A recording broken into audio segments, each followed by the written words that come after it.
ಪಾಲನೆ ಮಾಡಬೇಕಾಗಿತ್ತು. ಕೆಲವು ಫೈಲ್ಸ್ ರೆಡಿ ಇರಲಿಲ್ಲ. ಆ ದೃಷ್ಟಿಯಿಂದ ಇವತ್ತು ಅಲ್ಲಿಗೆ ಮಾಡ್ತೀವಿ. ಏನಿಲ್ಲ, ನಾವು ಏನೇನು ಕೆಲವು ಮೈನು ಚಿಕ್ಕಬಳ್ಳಾಪುರ, ಕೋಲಾರ ಅದಕ್ಕೆಲ್ಲ ಈಗಾಗಲೇ ನಾವು ನೀರಿಂದ ಕುಡಿಯೋ ನೀರಿಗಾಗಲೇ ಸಿದ್ಧತೆ ಮಾಡ್ತಾ ಇದ್ದೀವಿ.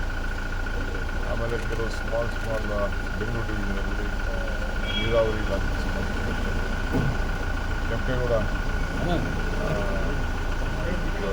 ಏನು ಸ್ಮಾರಕ ಇದೆ, ಮಾಗಡಿ, ಅದೆಲ್ಲ ಕೂಡ ಬಹುಶಃ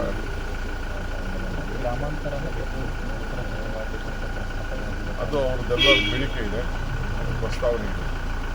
ಅದಕ್ಕೆ ಗ್ರಾಮಾಂತರ ಅಂತ ಮೊದಲು ಹಳೆ ಗ್ರಾಮಾಂತರ ನಾವೆಲ್ಲ ಜಿಲ್ಲಾ ಪಂಚಾಯತಿ ಮೆಂಬರ್ ಇದ್ದಾಗ ಅದು ಗ್ರಾಮಾಂತರ ಅಂತ ಇತ್ತು. ಕನಕಪುರ, ರಾಮನಗರ, ಚನ್ನಪಟ್ಟಣ ಎಲ್ಲ ಸೇರಿತ್ತು. ಅದನ್ನು ಈಗ ಬಂದಿತ್ತು. ಈಗ ನಮ್ಮ ಸೌತ್ ಅಂತ ಆದಮೇಲೆ ಅವರು ಲೋಕಲ್ ಅವರು ಎಮ್ ಎಲ್ ಎಗಳು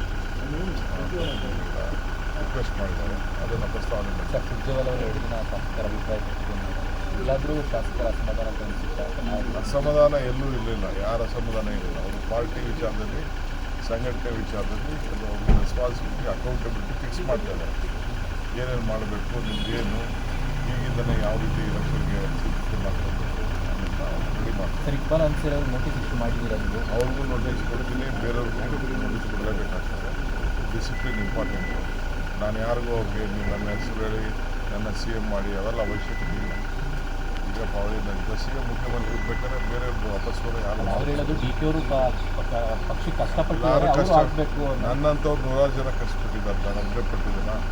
ಸಾವಿರಾರು ಜನ, ಲಕ್ಷಾರು ಜನ ಕಾರ್ಯಕರ್ತರು ಕಷ್ಟಪಟ್ಟಿದ್ದಾರೆ. ಫಸ್ಟ್ ಅವ್ರ ಬಗ್ಗೆ ನಾವು ಕೊನೆಯದಾಗಿ BR ಪಾಟೀಲ್ ಆಡಿಯೋ